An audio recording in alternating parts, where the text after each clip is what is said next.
So the all students were thrilled and they were in the search of having the box open because they have got the key now. We could now solve the mystery of the box if only the watchman would move away for a while. काश watchman कुछ देर के लिए अपनी जगह से हट जाए ताकि हम बॉक्स को खोल सकें and we can open the mystery of the secret box. Shortly thereafter कुछ ही देर बाद the watchman lit his stove to make rotis and went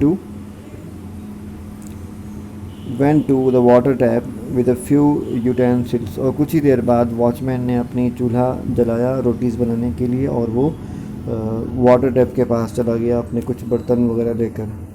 this was the moment we had been waiting for. और यही वो वक्त था जिसके लिए हम इंतज़ार कर रहे थे. 5 to 7 of us boys bent over the box. 5-7 बच्चे हम में से बॉक्स के ऊपर झूम गए. I opened it and saw a fat bundle of. मैंने यानी नरेटर ने इस बॉक्स को खोला और देखा कि 5 और 7 papers bundle of papers roll tightly using string. 5-7 paper bundle बहुत टाइटली बांधे हुए थे किसी धागे से, डोरी से. Quickly untying the knot. जल्दी से मैंने उस नॉट को, उस गांठों को खोल के अनटाई करके. Untie means to open, knot means गांठ. We found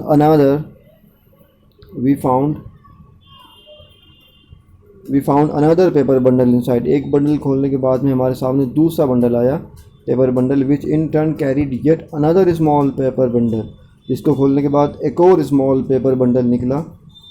on opening that, उसको खोलने के बाद अ कार्ड पॉप्ड आउट. और ये सब कुछ खोलने के बाद में एक कार्ड बाहर निकल आया. One side of the card said eat a green banana.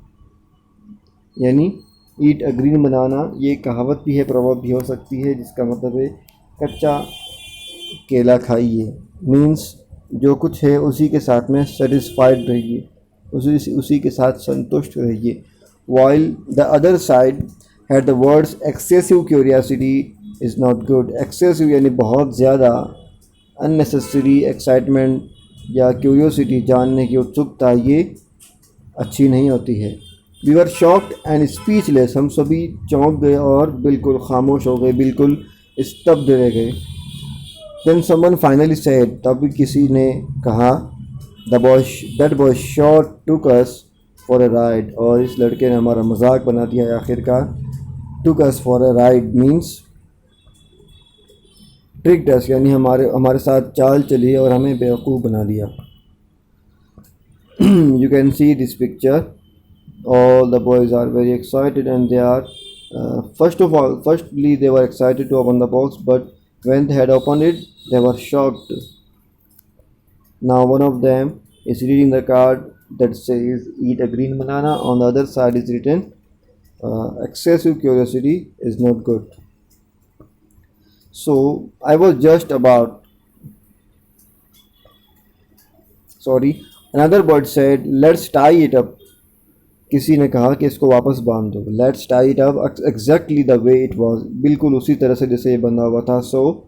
So he won't know that we had opened it. ताकि उसको लगे कि हमने इसको खोला नहीं है. That would teach him a lesson. ताकि उसको सबक मिले कि हमने इसको खोला ही नहीं और उसकी इतनी सारी मेहनत उनको बेवकूफ़ बनाने के लिए बेकार गई. All right, I said fine, ठीक है. When he returns, जब वो लौटेगा, you all politely request him to open the box. हम सभी उसको मिलके रिक्वेस्ट करेंगे पोलाइटली कि इसको बॉक्स को ओपन तो करो ज़रा. What is inside your box and show us what it contains. इसके अंदर है क्या आखिरकार.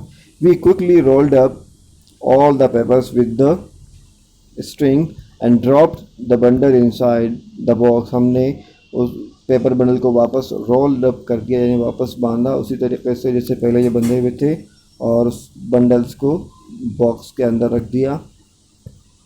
I was just about to lock the box. मैं इस बॉक्स को लॉक करने वाला था. We heard loud laughter. हमें तेज़ी से किसी के हंसने की आवाज़ सुनाई दी. That's when we saw the shoe. और तभी हमारी नज़र पड़ी द शू पर. seated on top of the school wall, जो कि स्कूल वॉल के टॉप पर बैठा हुआ था, laughing insanely यानी बहुत बुरी तरीके से, madly he was laughing on us, हमारा मजाक बना रहा था, खिलखिला के हंस रहा था. He had, you can see, here is the shoe and he is laughing madly on these boys because they are shocked. Insanely he had been watching us the whole time, और वो बिल्कुल शुरू से आखिर तक हमें देख रहा था. We realized the entire chain of events, हमने सारी इवेंट्स को रिकॉल किया, रियलाइज़ किया. गिविंग मी द की, मुझे चाबी देना. Leaving the box with the watchman, यानी बॉक्स को वॉचमैन के पास जानबूझकर छोड़ के जाना. Making an excuse of going out at lunch, और लंच के वक्त बाहर जाने का एक्सक्यूज़ करना. Had been a part of Dashu's elaborate prank, और ये सारी चीज़ें द शू के एलेबोरेट यानी प्री प्लान फिक्स्ड प्रैंक का हिस्सा थीं. Elaborate prank means detailed and complex also, यानी बहुत डिटेल्ड और पेचीदा. प्रैंक यानी एक मजाक का हिस्सा थी ये सारी चीज़ें जो कि दशू ने पहले से प्लान कर रखी थी. And he had been carrying that box for all these days just to make us look like idiots, और इतने दिनों से वो अपने साथ इस बॉक्स को लिए हुए घूम रहा था सिर्फ इसलिए ताकि वो हमें बेवकूफ़ बना सके, हमें इडियट की तरह देख सके, ताकि हम उसको देखते रहें क्यूरियोसिटी के साथ में, जबकि उसमें ऐसा कुछ ख़ास नहीं था. Is it without any reason that we call him crazy Dashu, क्या ये कहना गलत नहीं होगा कि दशू वाकई में एक क्रेज़ी दशू था. Well, so it was the story of Dashu's secret box. इससे हमने ये सीखा कि हमें चीज़ों में किसी भी पर्टिकुलर टॉपिक पर या इश्यू पर एक्सेसिव क्यूरियोसिटी नहीं देनी चाहिए, specially on the others matter. We should not be involved and indulged. It is not happy, it is not healthier for us.